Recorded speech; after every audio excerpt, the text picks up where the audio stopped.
ప్రభునామన అందరికీ ప్రేమ వందనాలు. దేవుని మహాకృప చేత మనకు ఆవిషిని ఆరోగ్యమును పొడిగించి మరి ఒక దినములో సజీవ లెక్కలో ఉంచిన దేవునికి వందనాలు చెల్లిస్తున్నా. దేవుని వాక్యాన్ని చదువుకుందాం. తిమోతికి రాసిన మొదటి పత్రిక, అపోస్తలుడైన పౌలు తిమోతికి రాసిన మొదటి పత్రిక 4వ అధ్యాయం మొదటి 6 వచనాలు చదువుకుందాం. అయితే కడవరి దినములలో కొందరు అబద్ధికుల వేషధారణ వలన మోసపరుసు ఆత్మల యందు దయ్యముల బోధ యందును లక్ష్యముంచి విశ్వాస భ్రష్టులగుదలని ఆత్మ తేటగా చెప్పుచున్నాడు. ఆ అబద్ధికులు వాత వేయబడిన మనస్సాక్షి గలవారై వివాహము నిషేధించుచు సత్య విషయమైన అనుభవ జ్ఞానం గల విశ్వాసులు కృతజ్ఞతాస్తుతులు చెల్లించి పుచ్చుకున్న నిమిత్తం దేవుడు సృజించిన ఆహార వస్తువులను కొన్నిటిని తినుట మానవలనని చెప్పుచుందురు. దేవుడు సృజించిన ప్రతి వస్తువును మంచిది. కృతజ్ఞతాస్తుతులు చెల్లించి పుచ్చుకొని ఎడల ఏదీ నిషేధింపదగినది కాదు. ఎలయనగా అది దేవుని వాక్యము వలనను ప్రార్థన వలనను పవిత్రపరచబడుచున్నది. ఈ సంగతులను సహోదరులకు వివరించిన ఎడల నీవు అనుసరించుచు వచ్చిన విశ్వాస సుబోధ సంబంధమైన వాక్యముల చేత పెంపార్చు క్రీస్తు యేసునకు మంచి పరిచారకుడవై ఉందువు. ఈ వాక్య ధ్యానానికి ముందుగా ఒక పాట పాడుకుందాం. ఒక పాట పాడి వాక్యాన్ని మనం ధ్యానం చేద్దాం. క్రైస్తవ సునాద కీర్తన పుస్తకములో నుండి 564వ కీర్తన పాడుకుందాం. 564వ కీర్తన. నిత్యుడైన దేవుని తోడు నీడ నీపై నిల్చొను, నిత్యము నిల్చొను, నిత్యము నిల్చొను, నిత్యము నిల్చొను, నిత్యము నిల్చొను, నిత్యము నిల్చొను. నిత్యుడైన దేవుని తోడు నీడ నీపై నిల్చొను, నిత్యము నిల్చొను. బలవంతుడైన దేవుడు ఎల్లకాలము బలమిచ్చును. బలవంతుడైన దేవుడు ఎల్లకాలము బలమిచ్చును. మన్నాను కురిపించును, మార్గాన నడిపించును. మన్నాను కురిపించును, మార్గాన నడిపించును. నిత్యుడైన దేవుని తోడు నీడ నీపై నిల్చొను, నిత్యము నిల్చొను. ఎర్ర సముద్రమును ఎడారి చేయువాడు, ఎర్ర సముద్రమును ఎడారి చేయువాడు. మారాలు జలములను మాధుర్యముగా చేయును, మారాలు జలములను మాధుర్యముగా చేయును. నిత్యుడైన దేవుని తోడు నీడ నీపై నిల్చొను, నిత్యము నిల్చొను. పారో సైన్యములు పాషారులుగా పలికినన్, ఫారో సైన్యములు పారుషలు పలికినను, ప్రవాహ జలములలో పడి సావజేయును, ప్రవాహ జలములలో పడి సావజేయును. నిత్యుడైన దేవుని తోడు నీడ నీపై నిల్చును, నిత్యము నిల్చును, నిత్యము నిల్చును, నిత్యము నిల్చును, నిత్యము నిల్చును, నిత్యము నిల్చును.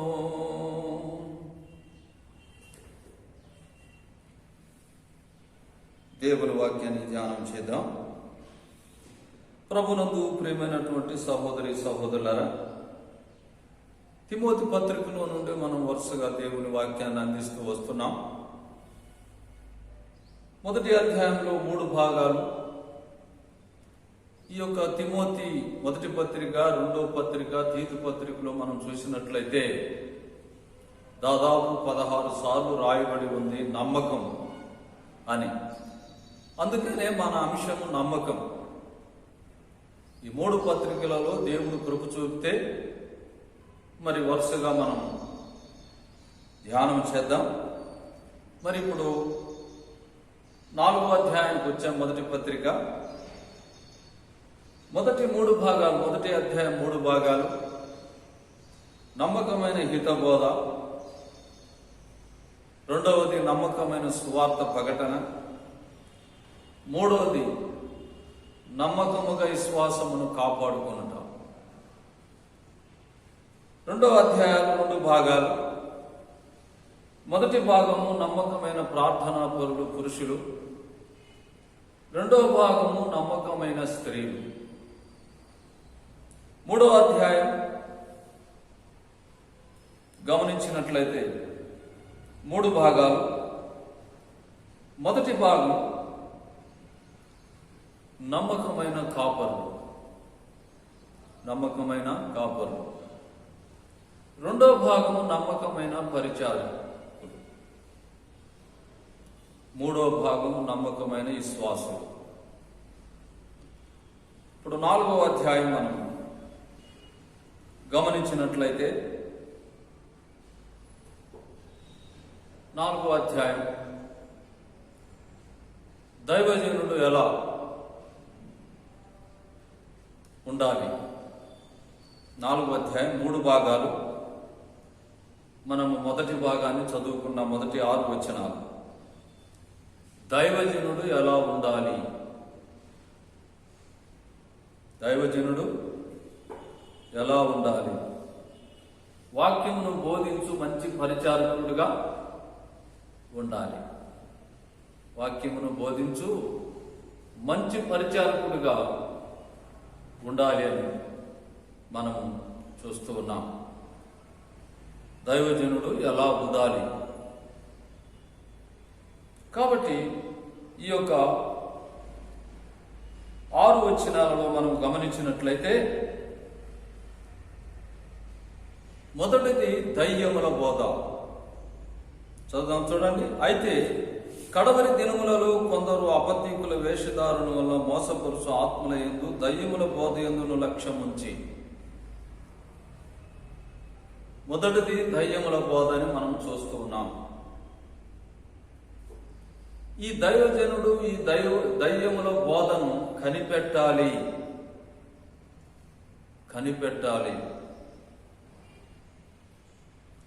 అదే మనం చూసినట్లయితే, రెండోదిగా మనం చూసినట్లయితే, వారు ప్రజలను దారి తప్పించేవారు.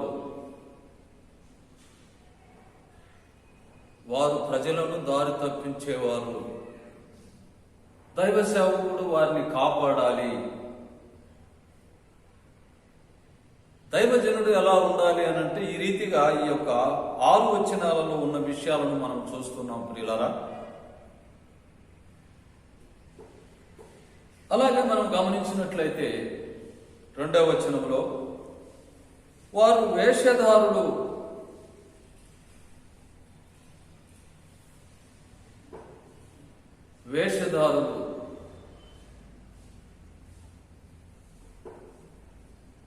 వారు వేషధారులని మనం చూస్తున్నాం. 4వదిగా చూసినట్లయితే వారు వాక్యమును తిరస్కరించువారు, వారు వాక్యమును తిరస్కరించువారు. 3-5 వచనాలను. 6వ వచనంలో మనం చూసినట్లయితే 6వ వాక్యంలో తనను తాను పోషించుకోవాలి. ఇది దైవజనుని యొక్క లక్ష్యం. ఈ 4 వ్యక్తులను కనిపెట్టాలి, ఖండించాలి, వారిలో నుండి దేవుని యొక్క సంఘాన్ని, దేవుని పిల్లలను కాపాడుకోవాలి. ఈ విషయాలను మనం ఒక్కొక్కటి ధ్యానం చేద్దాం. అయితే కడవరి దినములలో కొందరు అబద్ధికుల వేషధారు వలన మోసపరుచు ఆత్మల యందు దయ్యముల బోధ యందును లక్ష్యముంచి విశ్వాస భ్రష్టులగుదరని ఆత్మ తేటగా చెప్పుచున్నాడు. ఈ విషయాలు మనకు అపోస్తలుల కార్యము 20వ అధ్యాయంలో ముందుగానే తెలియపరిచారు. అపోస్తలుల కార్యం 20వ అధ్యాయం 31వ వచనం వరకు మనం గమనించినట్లయితే ఇక్కడ ముందుగానే తెలియపరచబడు. దేవుడు తన స్వరక్తమిచ్చి సంపాదించిన తన సంఘమును కాయుటకు పరిశుద్ధాత్మ మిమ్మును దేనియందు అధ్యక్షులుగా ఉంచెను. ఆ యావత్తు మందను గూర్చి మీ మట్టుకు మిమ్మును గూర్చి జాగ్రత్తగా ఉండుడి. నేను వెళ్ళిపోయిన తరువాత క్రూరమైన తోడేళ్లు మీలో ప్రవేశించునని నాకు తెలియదు. వారు మందను కనికరింపరు, మరియు శిష్యులను తన వెంట వీడ్చుకొని పోవాలనని వంకర మాటలు పలుకు మనుషులు మీలోనే బయలుదేరుతురు.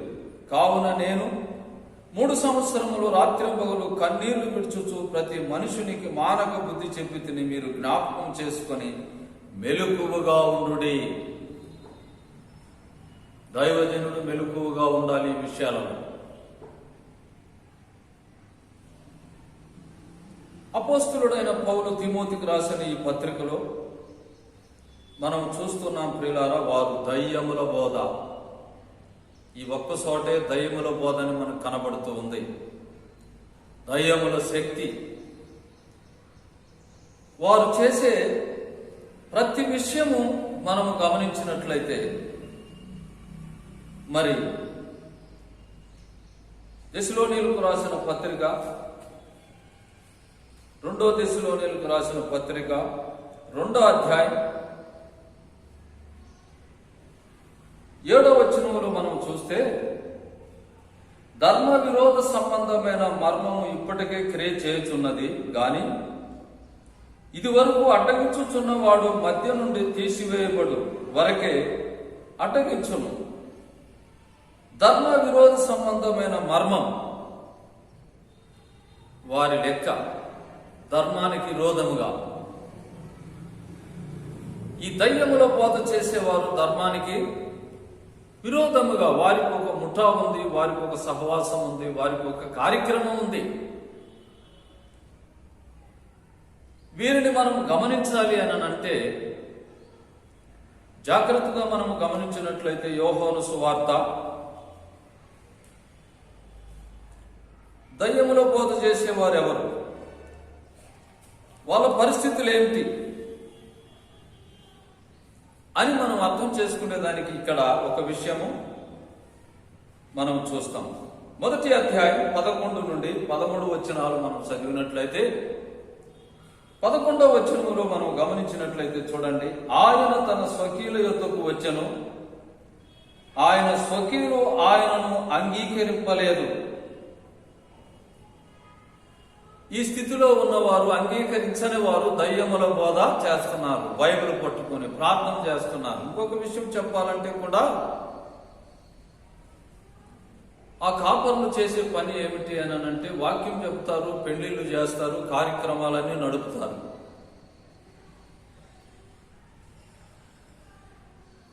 నిజమైన పరిచర్య ప్రత్యేకించబడిన వానికి 12వ వచనం చూద్దాం, చూడండి.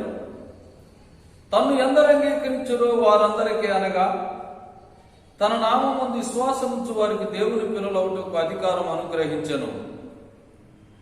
వారు దేవుని వలన పుట్టిన వారే కానీ రక్తం వలనను, శరీరేచ్ఛల వలనను, మనుషేచ్ఛల వలనను పుట్టిన వారు కాదు. రెండవదిగా మనం గమనించినట్లయితే ఆత్మ సంబంధమైన విషయాలలో దేవుని కుమారులుగా ఉన్నవారు, ఆ అంగీకరించిన వారు బైబిల్ తీసుకొని బోధ చేస్తుంటారు, కార్యక్రమాలన్నీ చేస్తూ ఉంటారు. వారి కార్యక్రమాలు వేరు. నమ్మకముగా దేవుడు అప్పగించిన కార్యక్రమాలు వేరు. అందుకని వారు దయ్యముల బోధ, దయ్యముల శక్తితో వారు బోధిస్తూ ఉన్నారు. కొరింథీయులకు రాసిన రెండవ పత్రిక 13వ అధ్యాయంలో మనం చూసినట్లయితే 11వ అధ్యాయం 13 నుండి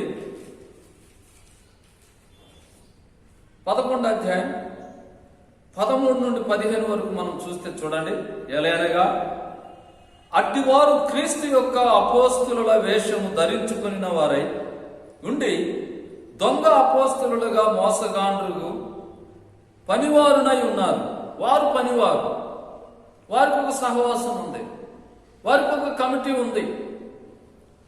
ఉండి దొంగ అపోస్తలులను మోసగాండ్రులను పనివారునై ఉన్నారు. ఇది ఆశ్చర్యం కాదు. సాతాను తానే వెలుగుదూత వేషము ధరించుకొనుచున్నాడు గనుక వారి పరిచారకులను నీతి పరిచారకుల వేషము ధరించుకొనుట గొప్ప సంగతేం కాదు. వారి క్రియల చొప్పున వారికి అంతము కలుగును. నీతిమంతుల వేషం వేసుకుంటారు, వారు నీతిమంతుల వేషము వేసుకుంటారు. దైవజనులు చెబుతుండేవారు, పావురాలు తెల్లగా ఉంటాయి, అవి చక్కగా నడుచుకుంటా తింటా ఉంటాయి. అయితే కాకి కూడా పావురములాగా మరి వెళ్ళి బూడిదలో పొర్లాడి తెల్లగా వచ్చి వాటి సరసన తింటా ఉంటాయి. ఈ పావురాలు ఈడవిడ మనోడేనని అనుకుంటున్నాయి, కానీ తీరా నడిచే నడక చూసినప్పుడు బయటపడతాయి. పావురము నడుస్తుంది, కాకి ఎగురుతుంది. ఒరే ఈడెవడు కొత్తోడు. కనిపెట్టాలి ప్రియులారా, దైవజనుడు సంఘములో ఇలాంటివన్నీ కనిపెట్టి కాపాడాలి. అపోస్తలుడైన పౌలు యవనస్తుడైన తిమోతికి ఈ పత్రికలో తెలియజేస్తున్నాడు. తిమోతి, నమ్మకమైన పరిచర్య నీకు అప్పగించబడింది. నీవు వీరిని కనిపెట్టాలి, ఖండించాలి, వీరిలో నుండి నువ్వు కాపాడుకోవాలి అని ఈ లేఖన భాగాలలో మనం చూస్తున్నాం ప్రియులారా. కాబట్టి వారి సంగతి, వారి క్రియల చొప్పున వారికి అంతము కలుగును. వారి క్రియల చొప్పున వారికి అంతము కలుగునని మనము చూస్తూ ఉన్నాం. యోహాను రాసిన మొదటి పత్రిక, మరి ఒక మాట చూద్దాం చూడండి. యోహాను రాసిన మొదటి పత్రిక 4వ అధ్యాయం మొదటి 6 వచనాలలో వీళ్ళ సంగతి తేటగా మనకు వివరించబడుతుంది. యోహాను సువార్తలు చూశాము, పత్రికలో కూడా మనం చూద్దాం. ప్రియులారా, అనేకులైన అబద్ధ ప్రవక్తులు లోకములోనికి బయలు వెళ్ళి ఉన్నారు గనుక ప్రతి ఆత్మను నమ్మక ఆయా ఆత్మలు దేవుని సంబంధమైనవో కావో పరీక్షించుడి. దైవజనుడా పరీక్షించాలి, కనిపెట్టాలి, ఖండించాలి, కాపాడాలి అంటే ఇక్కడ పరీక్షించాలి. మొదట నీవు పరీక్షించబడినప్పుడు సంఘం అంతా పరీక్షించబడుతుంది. మొదట నీవు పరీక్షించబడాలి. దేవుని సంబంధమైనవో కావో పరీక్షించుడి.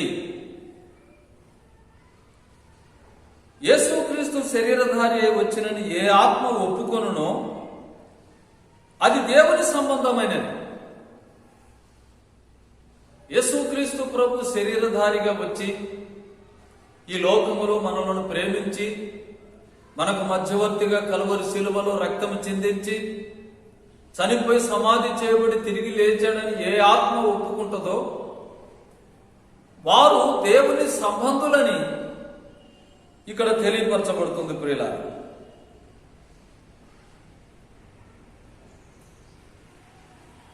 ఏ ఆత్మ యేసును ఒప్పుకొనదో అది దేవుని సంబంధమైనది కాదు. దీనిని బట్టి దేవుని ఆత్మను ఎరుగుదురు. క్రీస్తు విరోధి ఆత్మ వచ్చునని మీరు వినిన సంగతి ఇదే. ఇదివరకే అది లోకములో ఉన్నది. క్రీస్తు విరోధి దేవుని మాటలో చెప్తాడు, ప్రార్థన చేస్తాడు, పెళ్లిళ్ళు చేస్తాడు, వాక్యం చెప్తాడు, అన్ని చేస్తాడు. క్రీస్తు విరోధి. యేసుక్రీస్తు ప్రభు శరీరధారిగా వచ్చిందని మాత్రం నమ్మడం. ఈ విషయాలలో విశ్వాసులు, పెద్దలు, సేవకుడు జాగ్రత్తగా గమనించాలి, మెలకువగా ఉండాలి. నీవు అంగీకరించి రక్షించబడి దేవుని కుటుంబంలో, దేవుని సంఘములో ఉన్న నీవు వారు అంగీకరించకుండా దేవుని పరిచయం చేస్తూ మారు వేషంతో వేషధారులుగా ఉంటున్న వారిని కనిపెట్టకపోతే ఇబ్బందికి గురవుతారు, ఈడ్చుకొని పోతారు. చూడండి, చిన్నపిల్లలారా 4వ వచనం, మీరు దేవుని సంబంధులు, మీలో ఉన్నవాడు లోకములో ఉన్నవారి కంటే గొప్పవాడు గనుక మీరు వారిని జయించి ఉన్నారు. వారు లోక సంబంధులు గనుక లోక సంబంధులైనట్టు మాట్లాడుదురు. లోకము వారి మాట వినును. లోక సంబంధులు, లోకము వారి మాట వింటది. మనము లోక సంబంధులము కాదు, మనము దేవుని సంబంధులు. దేవుని కుటుంబంలో చేర్చబడిన వారు, జీవము గల దేవుని సంఘములో మనము ఉన్నవారు. కాబట్టి మనము దేవుని సంబంధులం. దేవుని ఎరిగిన వాడు తన మాట వినును. దేవుని సంబంధి కానివాడు మన మాట వినడు. ఇందువలన మనము సత్యస్వరూపి అయిన ఆత్మ ఏదో, భ్రమపరచు ఆత్మ ఏదో తెలుసుకొనుచున్నాము ప్రియులారా. సత్యస్వరూపి అయిన ఆత్మ ఏదో, భ్రమపరచు ఆత్మ ఏదో మనము తెలుసుకొనుచున్నాము. ఆ జ్ఞానము, ఆ తెలివి, ఆ మర్మము దేవుడు మనకు బయలుపరిచాడు. మనం ఏమి చేయాలి? మెలకువగా ఉండాలి, జాగ్రత్తగా ఉండాలి. ఎట్లా పడితే అట్లా మనము ప్రవర్తించకూడదు. క్రమములో ఉన్న వారు మనం. అక్రమముగా నడుచుకుని వారితో సహవాసం పనికిరాదు. లోకములో ఎంతకాలం జీవిస్తామో తెలియదు కానీ దేవుని మహాకృప చేత ఈ ఉచిత రక్షణ, గొప్ప రక్షణ దేవుడు మనకు అనుగ్రహించినందుకు దేవునికి వందనాలు చెల్లిస్తున్నాను. ఆ గొప్ప రక్షణ పొందిన మనము మెలకువగా, జాగ్రత్తగా ఉండాలి. ఇక్కడ దయ్యముల బోధ మనము చూస్తూ ఉన్నాము. రెండవదిగా మనం చూసినట్లయితే వారు ప్రజలను పక్కదారి పట్టించేవారు, దారి తప్పించేవారు. దారి తప్పించే అలవాట్లు ఎలా ఉంటాయో మత్తయి సువార్త 7వ అధ్యాయం. వారు దారి మళ్లించేవారు, వారు దయ్యముల బోధ చేసేవారు. కాబట్టి దైవజనుడు వీరి మధ్య ఎలా ఉండాలనో పౌలు గారు తిమోతికి తెలియజేస్తూ ఉన్నాడు. 7వ అధ్యాయం 15వ వచనం నుండి 20వ వచనం వరకు మనం చూసినట్లయితే ఇది కొండ మీద ప్రసంగం. 5, 6, 7 ఇక్కడ మనం గమనించాలి. 15 నుండి 20 వరకు చదువుతున్నాను, గమనించండి. అబద్ధ ప్రవక్తను గురించి జాగ్రత్త పడుడి. వారు గొర్రెల చర్మములను తీసి వేసుకొని మీ యొద్దకు ఒత్తురు, కాని లోపల వారు క్రూరమైన తోడేలు. వారి ఫలము వలన మీరు వారిని తెలుసుకొందురు. ముండ్ల పొదలలో ద్రాక్ష పండ్లైనను పల్లేరు చెట్లను అంజూరు పండ్లైనను కోయుదురా?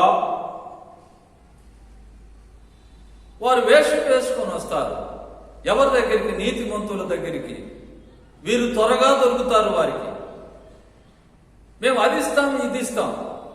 బాప్తీసం తీసుకుంటే 100 రూపాయలు డబ్బులు ఇస్తాం, చీరలు ఇస్తాం, మీకు రాను పోను ఛార్జీలు ఇస్తాం. నమ్మకమైన విశ్వాస దగ్గరికి తోడేలు గొర్రె చర్మము కప్పుకొని క్రూరమైన తోడేలుగా వచ్చి ఆత్మీయులను దారి తప్పించేవారుగా చేసేవారుగా మనం చూస్తున్నాం. వారు దారి తప్పుదారిన మళ్లించేవారుగా మనం చూస్తూ ఉన్నాం. ప్రియులారా, జాగ్రత్తగా మనం గమనించాలి. అలాగే మత్తయి సువార్తలో కూడా పేతురు, యోహానును కూడా సాతానుడు ఏ రీతిగా ప్రయత్నం చేస్తున్నాడో గమనించినట్లయితే చూడండి. 21, 23 మత్తయి సువార్త 16 అధ్యాయం 21, 23.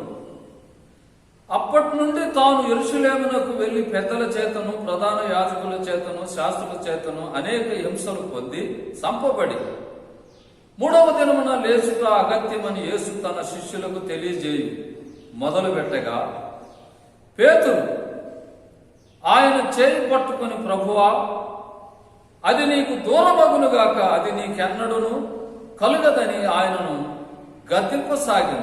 అయితే ఆయన పేతురు వైపు తిరిగి, సాతానా, నా వెనుక పొమ్ము, నీవు నాకు అభ్యంతరకరమై ఉన్నావు. నీవు మనుషుల సంగతులనే తలంచుతున్నావు గాని దేవుని సంగతులను తలంపుకై ఉన్నావని పేతురుతో చెప్పాను. చూడండి, యేసు ప్రభువును పేతురుని తల్లకిందులు చేయాలని ప్రయత్నం చేస్తుంది. కాబట్టి మా ప్రియమైన వారులారా, తిమోతికి రాసిన మొదటి పత్రిక 4వ అధ్యాయం 6 వచనాలు మనము ధ్యానం చేస్తూ ఉన్నాం. వారు దయ్యముల బోధ, దయ్యముల శక్తితో బోధించేవారు.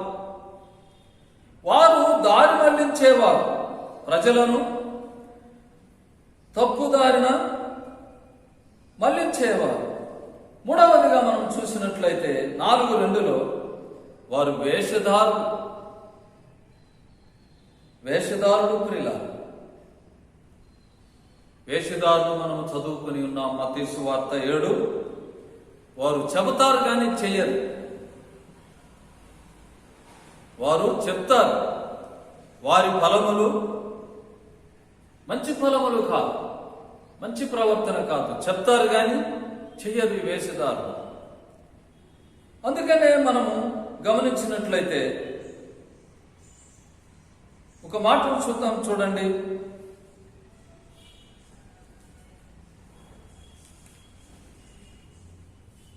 తిమోతి పత్రిక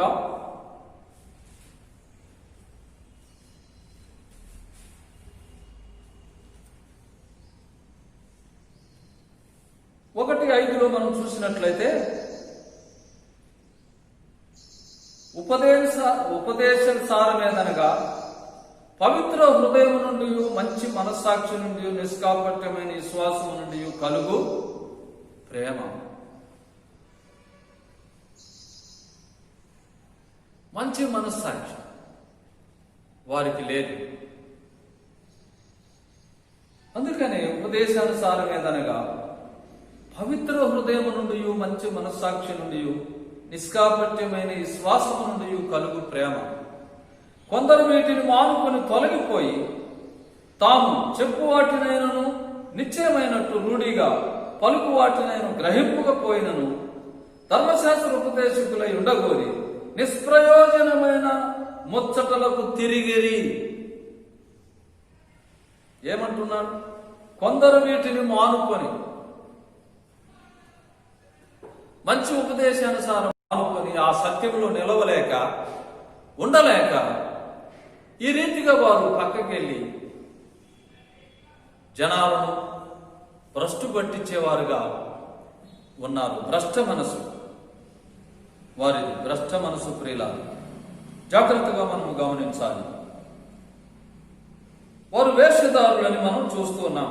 19వ విషయం కూడా చూడండి. అట్టి మనస్సాక్షి కొందరు త్రోసివేసి విశ్వాస విషయమైన వాడు బద్దలైపోవు వారి వలె చెడి ఉన్నారు. వారిలో ఉమేనైనను అలెగ్జాంద్రును ఉన్నారు. అట్టి మనస్సాక్షి, మంచి మనస్సాక్షి వారికి ఇష్టం లేదు. దారి తొలగి ఉన్నారు. అందులో ఉమేను అలెగ్జాంద్రును ఉన్నారని మనం చూస్తున్నాం. 3:9 కూడా మనం చూసినట్లయితే చూడండి. విశ్వాస మర్మమైన పవిత్రమైన మనస్సాక్షితో గైకొను వారై ఉండవలెను, మరియు వారు మొదట పరీక్షించబడవలను, తరువాత వారు అనిందులైతే పరిచారకులుగా ఉండవచ్చును. ఇక్కడ మనం చూస్తూ ఉన్నాం. విశ్వాస మర్మమును పవిత్రమైన మనస్సాక్షితో గైకొను వారై ఉండవలెను. తిమోతి మంచి మనస్సాక్షి, దేవుని మనస్సాక్షితో ఉండవలనని చూస్తూ ఉన్నాం. 4వదిగా మనం చూసినట్లయితే వారు వాక్యమును తిరస్కరించేవారు.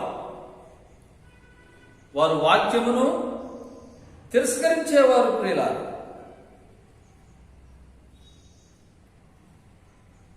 చూడండి 3 నుంచి 5 వరకు మనం చూసినట్లయితే వారు అబద్ధికులు, వాతు వేయబడిన మనస్సాక్షి గలవారై వివాహము నిషేధించుచు సత్య విషయమైన అనుభవ జ్ఞానము గల విశ్వాసులు కృతజ్ఞతాస్తుతులు చెల్లించి పుచ్చుకున్న నిమిత్తము దేవుడు సృజించిన ఆహార వస్తువులను కొన్నిటిని తినుట మానవలనని చెప్పుదురు. దేవుడు సృజించినది మంచిది, సృజించిన ప్రతి వస్తువును మంచిది. కృతజ్ఞతాస్తుతులు చెల్లించి పుచ్చుకుని ఎడల ఏదియూ నిషేధింపదగినది కాదు. ఎలయనగా అది దేవుని వాక్యము వలనను ప్రార్థన వలన పవిత్రపరచబడుతున్నది. ఇక్కడ మనం చూసినట్లయితే తిరస్కరిస్తున్నారు. వారు వాక్యమును తిరస్కరించేవారు. ఒకటి, వారు దయ్యముల బోధ బోధించేవారు. రెండవదిగా మనం చూసినట్లయితే ప్రజలను తప్పుదారి పట్టించేవారు. మూడవదిగా మనం చూసినట్లయితే వారు వేషధారు. నాలుగవదిగా మనం చూసినట్లయితే 3 నుండి 5 వచనాలు వారు వాక్యమును తిరస్కరించేవారు. ఇక్కడ దేవుడు మంచిది అని అంటే వాళ్ళు తిరస్కరిస్తున్నారు. నరుడు ఒంటరిగా ఉండట మంచిది కాదని దేవుడు సెలవిస్తే వివాహాలు చేసుకోకూడదు వారి బాధ. మొదటి అధ్యాయంలోనే 10వ వచనములో మంచిది, ఇది మంచిది, ఇది మంచిది, ఇది మంచిది అని అధ్యాయం మొత్తంలో చెప్పినప్పుడు వారు దాన్ని తిరస్కరిస్తూ ఉన్నారు. కాబట్టి మా ప్రియమైన వాళ్ళరా, అట్టి విషయంలో మనము జాగ్రత్తగా ఉండవలెను. ఒక మాట మనం చూసుకుందాము. చూడండి, కొరింథీయులకు రాసిన పత్రిక 7వ అధ్యాయం. మొదటి కొరింథీయులకు రాసిన పత్రిక 7వ అధ్యాయం.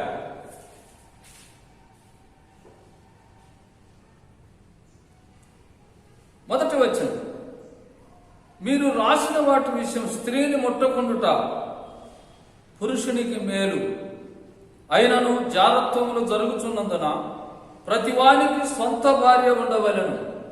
చూడండి, వారు వివాహం వద్దు అంటున్నారు. జారత్వములు జరుగుతున్నందువలన ఇక్కడ దేవుని వాక్యం ప్రతివానికి సొంత భార్య ఉండాలి. ప్రతి ఆమెకు సొంత భర్త ఉండాలి.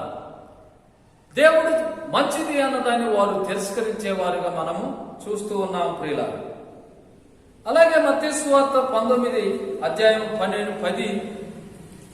12 వచనాల్లో మనం చూసినట్లయితే చూడండి, ఆయన శిష్యులు భార్యాభర్తలకు సంబంధం ఇట్టిదైతే పెళ్లి చేసుకునుట యుక్తము కాదని ఆయనతో చెప్పారు. అందుకు ఆయన అనుగ్రహం నొందిన వారు తప్ప మరి ఎవరును ఈ మాటను అంగీకరింపనేరరు. తల్లి గర్భము నుండే నపుంసకులుగా పుట్టిన వారు కలరు, మనుషుల వలన నపుంసకులుగా చేయబడిన వారు నపుంసకులు గలరు, పరలోక సంబంధంగా నపుంసకులు కలరని యేసు ప్రభు ఇక్కడ తన శిష్యులకు చెప్తున్నాడు. చాలా మంది ఇలాగే పొరపాటు పడుతున్నారు. దాన్ని వివరించి చెప్పడానికి తిమోతికి పౌలు గారు తెలియజేస్తున్నాడు. దైవజనుడు ఎలా ఉండాలి 4వ అధ్యాయంలో మనం చూస్తున్నాం ప్రియులారా. 4వ అధ్యాయంలో మరి సంఘాన్ని పోషించేవాడుగా ఇర్మియా గ్రంథంలో మనం చూద్దాం. చూడండి ఏమంటున్నాడు. ఇర్మియా గ్రంథంలో మనం చూసినట్లయితే 15వ అధ్యాయం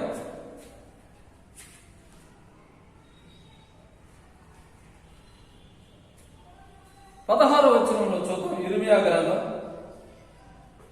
15వ అధ్యాయం 16వ వచనంలో ఒక మాట. 15వ అధ్యాయం 16వ వచనం. నీ మాటలు నాకు దొరకగా నేను వాటిని భుజించి తిని, సైన్యములకు అధిపతియగు యెహోవా దేవా, నీ పేరు నాకు పెట్టబడను గనుక నీ మాటలు నాకు సంతోషమును, నా హృదయమును ఆనందమును కలుగజేయుచున్నది.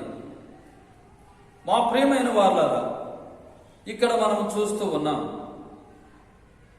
ఏమంటున్నాడు? నీ మాటలు నాకు దొరకగా నేను వాటిని భుజించి తిని, సైన్యములకు అధిపతియగు యెహోవా నీ పేరు నాకు పెట్టబడును, నీ మాటలు నాకు సంతోషము, నా హృదయం ఆనందము కలుగజేశాను. శాంతి, సంతోషము, సమాధానములు ప్రభు అయిన యేసు క్రీస్తు ద్వారా మనకు దొరికిన ప్రియులారా. అందుకనే ఈ మాటలు తిమోతి సంఘానికి బోధించేవాడుగా ఉండాలి. దైవజనుడు ఈ రీతిలో ఉండాలి. కనిపెట్టాలి, ఖండించాలి, కాపాడుకోవాలి. ఈ దుర్బోధకులు, ఈ దయ్యముల బోధ, ఈ ప్రజలను దారి తప్పించేవారు, ఈ తిరస్కరించేవారు, ఈ వేషధారులను కనిపెట్టాలి, ఖండించాలి, కాపాడుకోవాలి. సమయం దాటిపోతూ ఉంది. ఇంతటితో నేను ఆపాలని తెలియజేస్తూ ఉన్నాను. ఈ రీతిగా మనము దైవజనుడు ఎలా ఉండాలి? నమ్మకమైన దైవజనుడు సంఘానికి వాక్యం అందించేవాడిగా ఉండాలని ప్రేమతో మనం చేస్తూ ఉన్నాను. దేవుడి మాటలు దీవించునుగాక.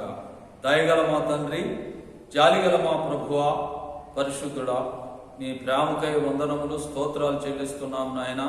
4వ అధ్యాయం 1వ భాగం 6 వచనాలు మీరు అందించినందుకై స్తుతిస్తూ ఎన్నవారి హృదయాలలో కార్యము జరిగించమని మా ప్రభు అయిన యేసు క్రీస్తు నామమున స్తుతించి అడిగి వేడుకొనుచున్నాం తండ్రి. ఆమేన్.